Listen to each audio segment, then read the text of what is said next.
오늘 예배 가운데 주님을 만나는 역사 있기 원합니다. 오늘 말씀을 통해서 치유되고 회복되고 미래가 보여지는 여러분 되기 원합니다. 우리 옆에 계신 분하고 인사할까요? 잘 오셨습니다. 네, 잘 오셨습니다. 여러분, 아브라함을 모르는 사람이 있을까요? 이 세상에 아브라함을 모르는 사람이 없을 정도로 아브라함은 굉장히 유명한 사람이고, 사람들에게 이름을 지어도, 외국 사람들이 이름을 지어도 아브라함 뭐라고 하는 그런 이름을 짓는 사람들이 되게 많아요. 그만큼 사람들이 아브라함을 좋아합니다. 그리고 기억합니다. 모든 사람들이 아브라함을 좋아하고 기억하는 것은 그가 아주 특별한 복을 받은 사람이기 때문에 나도 그런 복을 받고 싶어서 아브라함에 대해서 사람들이 기억하고 좋아하는 것입니다. 아브라함의 삶을 보면 사실 순종의 연속이었어요. 그는 처음 하나님을 만났을 때부터 순종의 삶이 그에게 시작됐습니다. 아브라함이 75세가 되었을 때에 정든 땅, 고향 땅을 버리고 하나님의 말씀을 듣고 무조건 떠났습니다. 하나님이 75세에 그를 부를 때 굉장한 복을 주겠다고 약속했어요. 내가 너에게 어마어마한 복을 줄 거야. 그러니까 여기 네 고향을 떠나, 너희 집을 떠나, 그렇게 얘기했어요. 그런데 아브라함 귀에는 그게 하나도 안 들어왔어요. 사실은. 왜 그러냐면 아브라함의 소원은 따로 있었기 때문이에요. 아브라함의 귀를, 아브라함의 몸을 움직이게 하는 하나님의 약속은 하나님이 복을 주겠다, 축복해 주겠다, 그것보다 더 큰 것이 있었는데 너에게 아들을 주겠다, 너에게 자손을 주겠다, 그 말 때문이었어요. 그 말을 듣는 순간 아브라함이 움직이기 시작했습니다. 고향 땅을 버리기 시작했습니다. 왜냐하면 이때까지 아브라함은요, 자식이 없었어요. 자식이 없었기 때문에 늘 자식을 바라보고 자식이 있었으면 좋겠고 자식을 갖고 싶은 그 간절함이 있습니다. 여러분, 나이가 들수록 자식을 낳을 수 있다면, 건강만 하다면 또 낳고 싶죠? 그렇지 않으세요? 그런 생각 안 드십니까? 저도 우리 손주 보면은 애기 더 낳고 싶은데 손주 손녀 보면은 애기 더 낳고 싶은 마음이 또 있어요. 뭐 건강만 하면은, 몸만 된다면. 그럴 정도로 자식에 대한 그런 간절함이 지금보다도 예전에는 더했습니다. 여러분, 우리나라에도 그러지 않았나요? 우리나라도 자식을 정 못 낳으면 양자로 삼기도 하고, 뭐 형제들 간에도 자식을 입양해서 자기가 키우기도 하고, 자기 족보에, 자기의 가문에 입적을 시켜서 키우기도 하고, 이런 일들을 사실 우리 주변에서도 많이 봤을 것입니다. 이 자녀가 없던 아브라함에게 자손을 주신다는 하나님의 약속은 정말 귀가 이만해질 만큼 번쩍이는 소리였습니다. 그래서 75세의 노인이 자녀를 낳을 수 있는 육체적 소망이 없을 때에 하나님이 자식 준다고 할 때 아브라함이 딱 결단하고 나아가게 된 것입니다. 그러나 현실은 굉장히 냉혹했습니다. 하나님의 말씀을 듣고 정든 땅을 버리고 고향 땅을 버리고 나온 지 10여 년이 지났는데 이제 아브라함의 나이가 85세가 되었습니다. 이제 육체는 더 늙어서 자식을 낳을 수 있다는 소망이 더 멀어졌습니다. 그래서 자기 부인 사라의 몸종이었던 그 하갈을 통해서 자식을 낳았는데, 그 자식이, 아들의 이름이 뭐냐면 이스마엘이었어요. 80이 넘은 노인이, 지금 85세쯤 됐는데 이 노인이 그렇게 바라던 소원대로 아들 하나를 얻었으니까 얼마나 행복하고 즐거웠는지 몰라요. 입이 그냥 여기 귀에 걸릴 정도로 맨날 웃고 다니고 너무너무 행복했어요. 그런데 이 아들로 인해서 집안에 분쟁이 끊이지 않았어요. 집안에 늘 시끄럽고 집안 조용할 날이 없었습니다. 사라가 본부인이고 하갈이 그 본부인의 여종이었어요. 여종이 아들을 낳고 나니까 주인을 없인 여기는 거예요. 자기의 여주인을 계속해서 능멸하고 모욕 주고 지 멋대로 행동하고 말도 안 듣고 이러는 거예요. 그러니까 어떻게 해요? 자식을 못 낳은 죄로 그냥 그 모든 수모를 다 참고 있어야 되는 거예요. 그리고 밤이 되면 남편 아브라함의 바가지를 긁기 시작을 하는 거예요. 그러니까 이 남편 아브라함이 죽을 맛인 겁니다. 낮에는 애기 보면 좋았다가 밤에는 아내가 바가지 긁고 너무 힘든 거예요. 이 아브라함이 두 여자 사이에서 기분은 좋긴 하지만 너무 어려운 삶을 살았습니다. 그러다가 아브라함의 나이가 100세, 이제 그의 아내 나이는 90세가 되었어요. 그때 하나님이 기적을 베풀어 주셨어요. 그때 꿈 같은 아들을 자신의 본부인을 통해서 낳게 된 겁니다. 그때 태어난 게 이삭입니다. 여러분, 누가 이런 일을 상상이나 했겠어요? 가문의 대를 이을 진짜 장손이 태어난 겁니다. 이때부터 집안이 더 시끄러워지기 시작했어요. 사라가 아이를 낳고 보니까 그동안 하갈에게, 여종에게 받았던 그 멸시와 그 어떤 수모를 이제 막 그 서름을 100배로 갚아주는 겁니다. 너만 아들이 있냐? 이제 나도 있다. 이러면서 또 다른 분쟁이 막 시작된 겁니다. 할머니 둘이 지금 90세하고 이 할머니 둘이 지금 아들 하나씩을 놓고 다투고 하는 거예요. 그러니까 이 하갈이 너무 힘들어서 울고불고 합니다. 집안이 시끄러운 거예요, 늘. 그래서 이 일로 인해서 아브라함이 하나님에게 기도합니다. 하나님, 나 이대로 도저히 못 살겠습니다. 아이고, 너무너무 집안이 시끄럽고 힘듭니다. 그랬더니 하나님이 이 하갈을 내쫓아라 그러시는 거예요. 그래서 이스마엘과 함께 하갈을 광야로 내쫓아 버렸습니다. 하갈이 울고불고 소리를 지르고 막 야단법석이지만 하나님이 내보내라 그랬으니까 어떻게 하겠어요? 그냥 내보낸 거예요.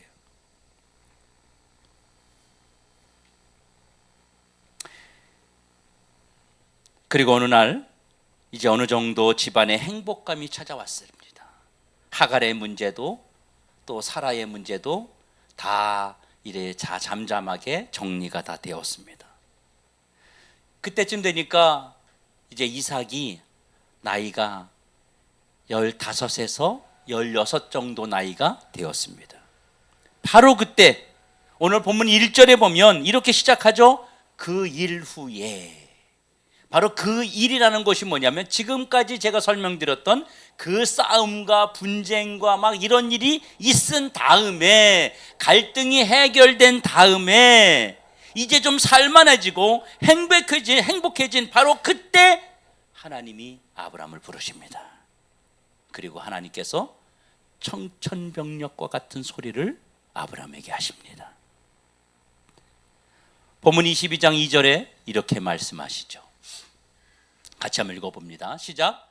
여호와께서 이르시되 내 아들 내 사랑하는 독자 이삭을 데리고 모리아 땅으로 가서 내가 내게 일러준 한 산 거기서 그를 번제로 드려라. 여러분, 번제가 뭐예요? 번제는요, 제물을 칼로 죽이고 잡아서 피는 피대로 따로 받고 그리고 그 안에 내장들을 다 꺼내고 그리고 각을 떠서 장작더미 위에 올려놓고 불로 태워서 재로 만들어서 드리는, 그것이 바로 번제라는 것입니다. 하나님은 지금 100세에 얻은 눈에 넣어도 아프지 않을 그 아들을 아비의 손으로 쳐 죽여서 불태워서 바치라고 하십니다. 여러분, 이런 하나님의 명령을 들었을 때 아브라함의 심정이 어땠을까요? 여러분, 들을 수 있겠어요? 자, 어떻게 하나님이 사실 이럴 수 있습니까? 다른 것도 아니고 100세에 얻은 아들을 번제로 하나님께 드리라니요. 이럴 수는 없는 거잖아요. 차라리 네 목숨 내놔라, 그러면 목숨을 드릴 수 있어요. 그런데 자식을 바치라는 것은 너무 어려운 선택일 수밖에 없었습니다. 여러분 중에 내가 믿음이 있습니다, 그래서 내 아들 내놓겠습니다, 이럴 수 있는 사람이 얼마나 있겠냐고요. 아마도 우리 순종 제일 잘하는 세화 집사님도 아들 갖다 바치라면 못 바칠걸요. 죄송하지만 저도 제 아들 못 바칩니다. 그럴 자신 없어요. 그럴 믿음 없는 것 같아요. 진짜 못할 것 같아요. 여러분, 이런 명령을 하시는 하나님이 이상한 하나님 아닌가요, 사실? 그리고 뺏어갈 거면 왜 주셨어요? 아니, 주질 말든지, 아니 주고 뺏어가면 더 미운 거라니까. 옛날에 선거할 때요, 자유당 때 옛날에 선거할 때 그래서 그런 거 많이 썼잖아요. 고무신, 저도 시골에 있을 때 우리 아버님 고무신 받아오는 거 봤어요. 선거 유세할 때 고무신 줬잖아요, 하얀 고무신. 그러면서 이름을 다 적어가. 그러면서 그 다음 주에 와서 그 고무신 다시 달라 그래. 이름이 잘못됐다고 다시 뺏어가. 그럼 사람들이 그 후보를 막 욕하면서 안 찍어주는 거예요. 그런 방법을 상대 후보를 통해서 쓰기도 했습니다. 그때 많이 줬던 게 수건, 고무신 막 이런 거 많이 줬단 말이에요. 줬다 뺏어가면요 더 미운 거예요.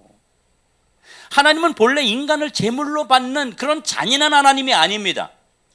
또한 하나님은 아브라함을 통해서 그 민족을 이루겠다고 약속하신 신실한 하나님이세요. 그런데 이런 어떤 감당하기 힘든 요구를 왜 하셨을까요? 그 아들을 주셨고 그 아들이 건강하게 자라야만 하나님이 약속하신 그 자손들이 번창하게 될 거 아닙니까? 아브라함은 지금요 누구한테 항의하지도 못하고 누구한테 하소연하지도 못하고 누구한테 이런 소리를 말할 수도 없고 정말 너무너무 힘든 상태입니다. 왜 하나님이 아브라함에게 100세의 기적처럼 100세의 아들을 주셨던 그 기적처럼 자식을 주어놓고 왜 하필이면 아브라함의 손으로 죽여서 태워서 하나님께 드리는 그 끔찍한 제사를 하나님이 요구하시는 것일까요? 그리고 하나님이 아브라함에게 내가 너로 큰 민족을 이루게 하신다고는 약속을 주셨어요. 그렇다면 아브라함은 하나님의 언약 중심에 있는 가장 중요한 인물이잖아요. 그러니까 그 아들을 바치라고 말하면 안 되는 거예요. 그러면 하나님의 언약이 안 이루어지니까. 그런데도 하나님은 왜 이런 끔찍한 일을 시키고 있느냐는 것입니다. 하나님은 언약하신 바를 반드시 지키시는 하나님이십니다. 이런 상황에서 아브라함에게 이런 불편한 요구를 하신 것은 사실 이유가 있습니다.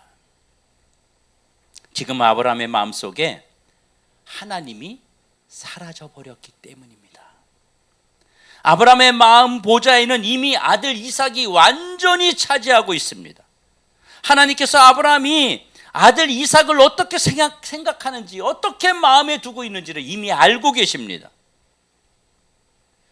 아침에도 하나님, 점심에도 하나님 그래야 되는데 아침에도 이삭, 점심에 또 내 새끼, 저녁에는 아이고 내 자식아 이러고 눈을 떠도 이삭, 눈을 감아도 이삭. 이런 상태로 지금 그가 살아가고 있었던 거예요. 저도 제 아들이 우리 어진이가 늦둥이로 태어났잖아요. 근데 그 아이 태어났을 때 제 마음속에 한쪽 구석에는 그런 마음이 있었어요. 하나님이 질투하는 하나님이라 했는데 진노하셔서 나를 그냥 놓아두지 않으면 어떻게 하지? 왜냐하면 계속 그 아이만 보이고 뭐든지 그냥 맨날 입에 그냥 달고 살았어요. 여기 이삭이지, 나는 어진 이걸 달고 살았어요. 얼마나 자식이 이쁜지.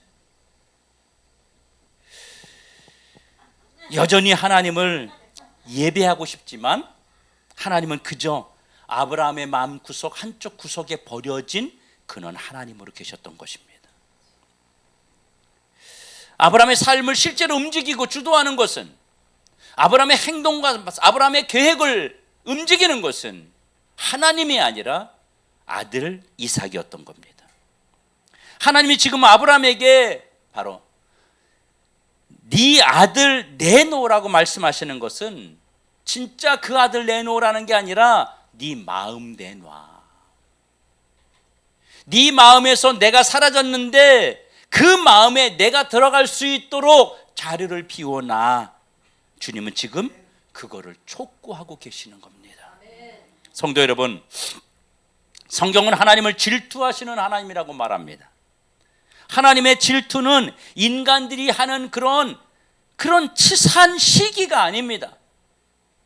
우리가 하나님 아닌 다른 곳에 마음을 빼앗겨서 마귀에게 속고 결국 삶의 진짜 복을 잃어버릴까 봐 우리를 온전히 돌보시기 위한 거룩한 사랑의 질투를 말씀하고 있는 것입니다. 그런데 왜 하필이면요 3일 길을 걸어가는 곳에 가서 이삭을 드리라고 했을까요? 하나님 받으시려면 어떻게 해야 돼요? 내일 아침에 드려라, 내일 저녁에 드려라, 아니면 그 다음날 드려라, 나한테 이렇게 이야기해야 되지 않아요? 그런데 굳이 집에서 드리면 편한데 왜 3일 길을 가가지고 그곳에서 그 이삭을 하나님께 드리라고 주님은 요구하셨을까요? 이건 아브라함의 피를 말리는 고문입니다. 사실 여러분 생각해 보세요. 아들을 데리고 두 종과 함께 아브라함이 모리아 산으로 2박 3일 동안 지금 출발했습니다. 그러면 아브라함의 생각이 어땠겠어요? 아브라함이 밥 먹을 때 같이 밥이 아브라함 입에 들어갈까요? 안 들어가죠.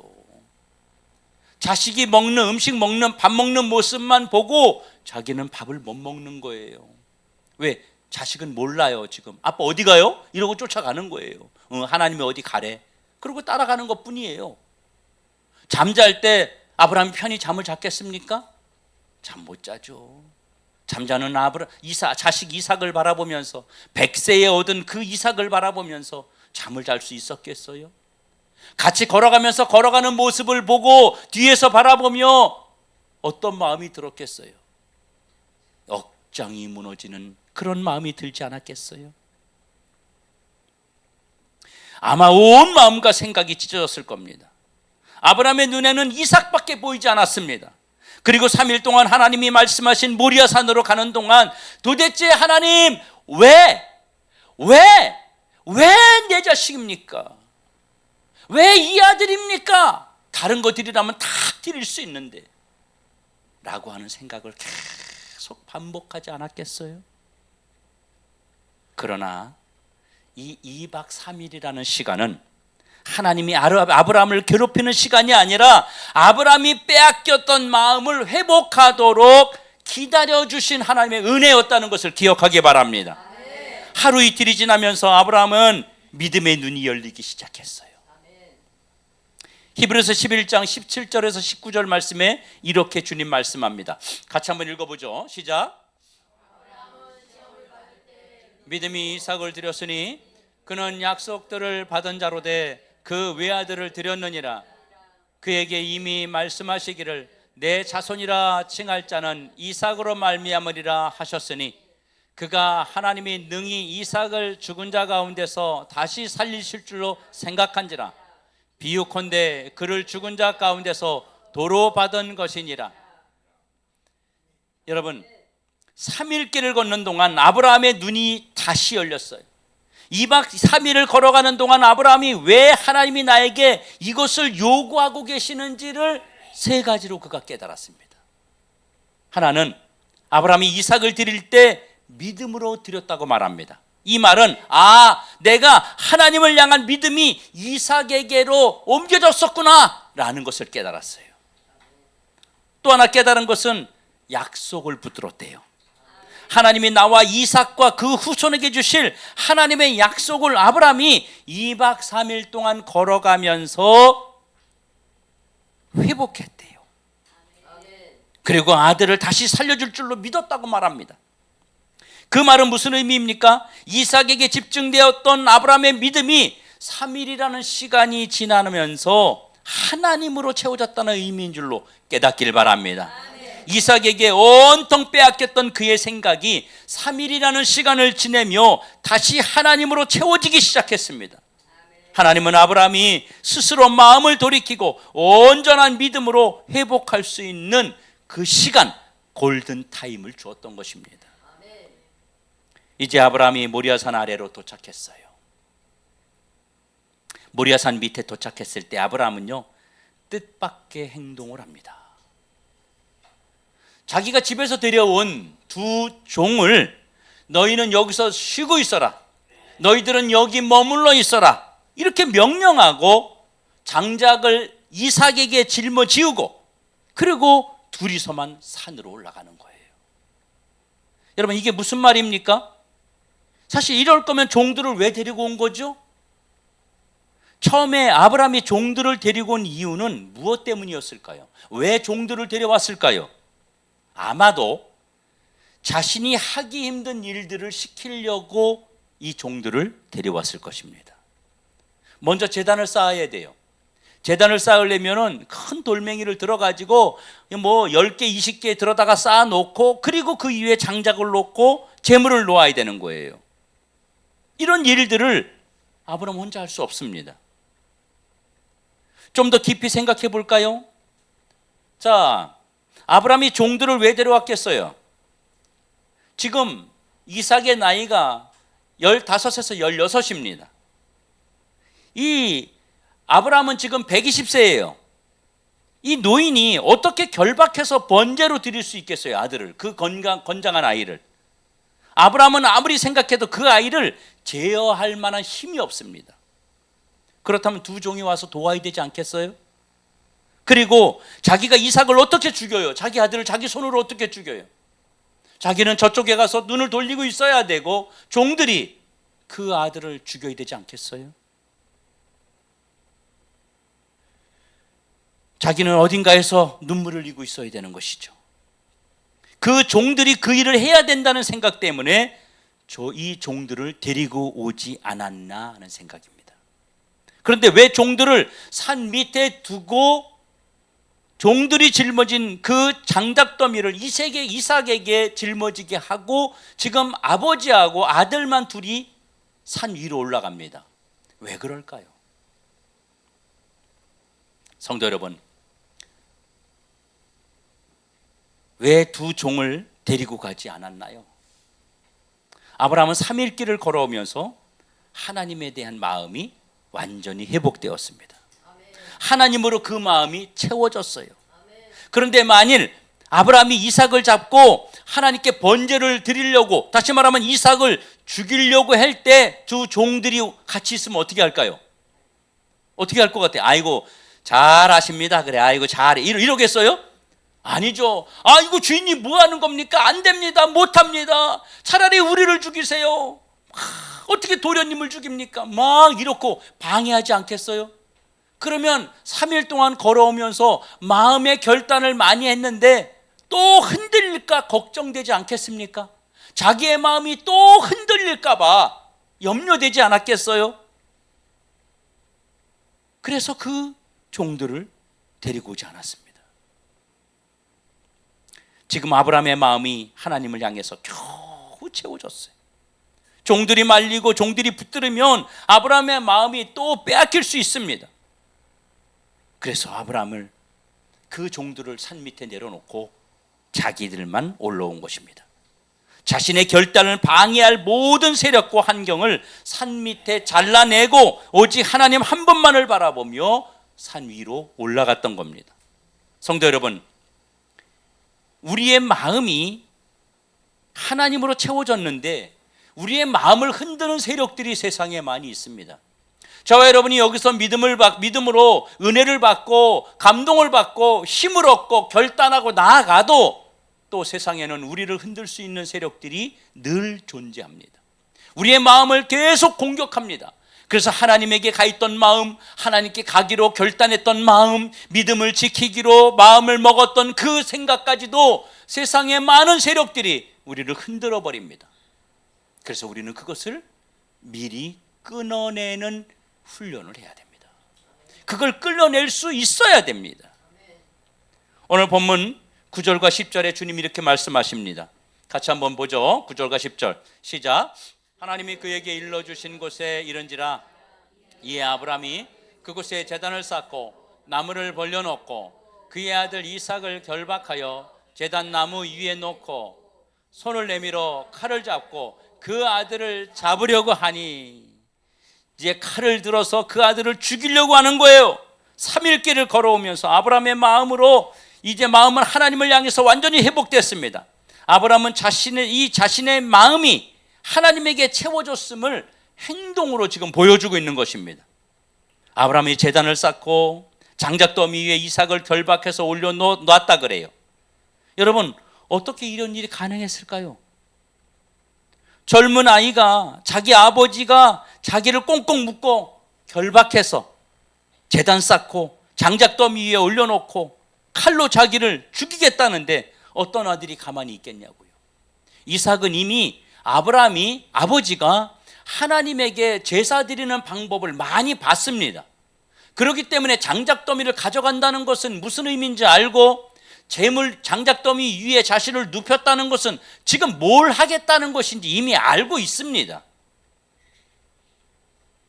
그런데 중요한 것은요, 아브라함이 칼을 들어 이삭을 진짜 죽이려고 했다는 사실이에요. 그런데 하나님이 말리잖아요. 12절에 보면 이렇게 주님이 말리십니다. 시작. 사자가 이르되 그 아이에게 내 손을 대지 말라. 그에게 아무 일도 하지 말라.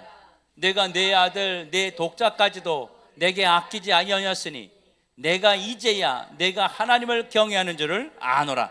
하나님이 안 말렸으면요, 그때 이삭 죽었어요. 우리는 그럴 수 있잖아요. 혹시 말릴지 몰라. 다시. 이상하네. 안 말리네. 다시 한번 진짜. 막 이럴 것 같아. 진짜. 근데 아브라함은요, 단번에 죽이려고 진짜 칼을 들어서 내려치려고 그랬어요. 아마도 말로만 들린 게 아니라 이 아브라함의 팔을 하나님이 잡지 않았을까 싶어요. 그쵸?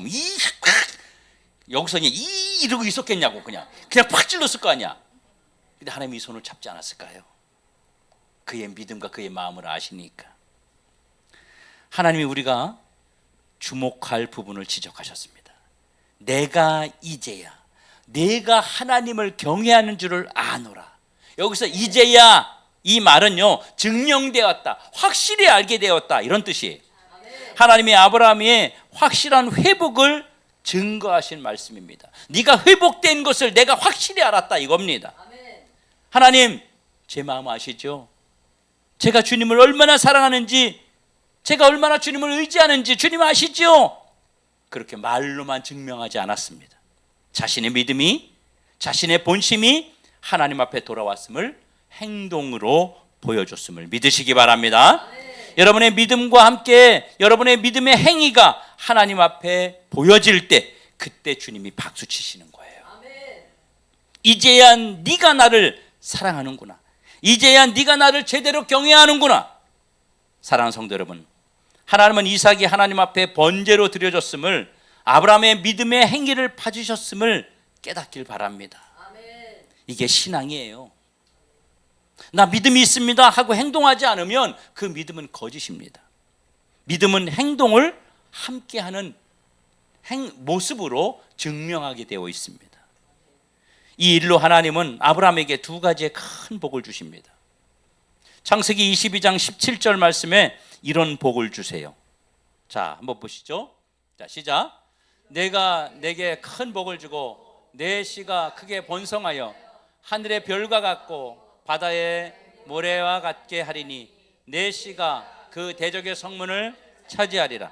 여러분, 위대한 결단과 위대한 신앙에는 하나님의 위대한 축복이 따라온 줄로 믿으시기 바랍니다. 결단하고 행동하면 더 큰 복이 와요. 결단하고 행동하면 하나님의 더 넓은 세계가 나에게 주어지는 것입니다. 이걸 믿으시기 바랍니다. 그리고 하나님이 이렇게 또 말해요. 저 옆에 수양 한 마리가 있는데 그걸로 제사를 드려라. 하나님이 미리 준비하신 거예요. 이것을 뭐라 그러냐면 여호와 이레의 축복이라고 합니다. 하나님이 미리 준비하시는 거예요. 아브라함과 이삭의 삶에 준비된 복을 그래서 누리게 되었습니다. 그리고 오늘 이게 굉장히 중요한데요, 또 다른 여호와 이레의 복을 하나님이 준비하신 것을 오늘 성경을 통해 발견하게 됩니다.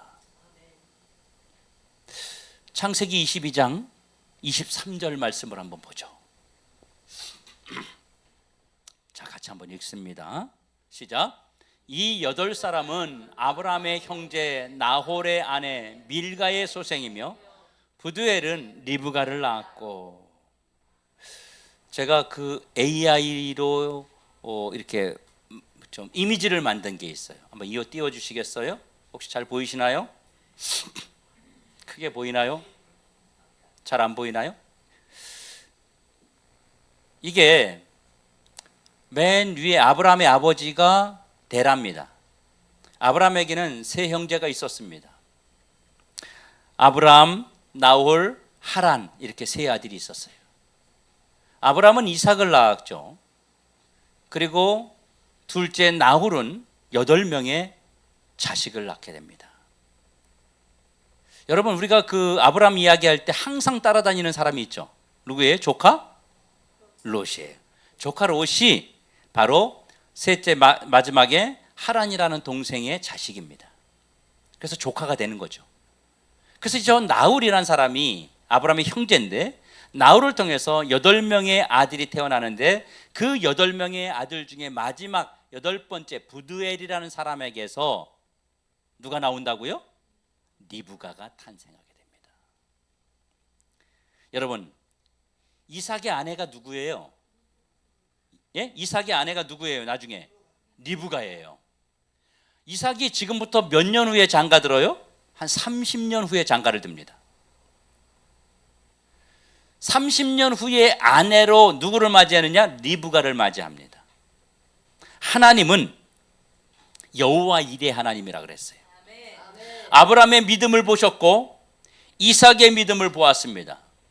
그때 하나님이 그 믿음의 열매로, 그 믿음의 씨앗으로 30년 후에 결혼할 리브가를 태어나게 됩니다. 여러분, 이게 얼마나 놀라운 사건인지 모릅니다. 성도 여러분, 우리가 진심으로 하나님을 제대로 섬기잖아요. 저와 여러분이 믿음의 결단을 하잖아요. 저와 여러분이 신앙으로 살기 위해서, 하나님을 위해 살기 위해서 내려놓고 포기하고 헌신하고 순종하고 그랬는데 아무 열매가 없을 때 있어요.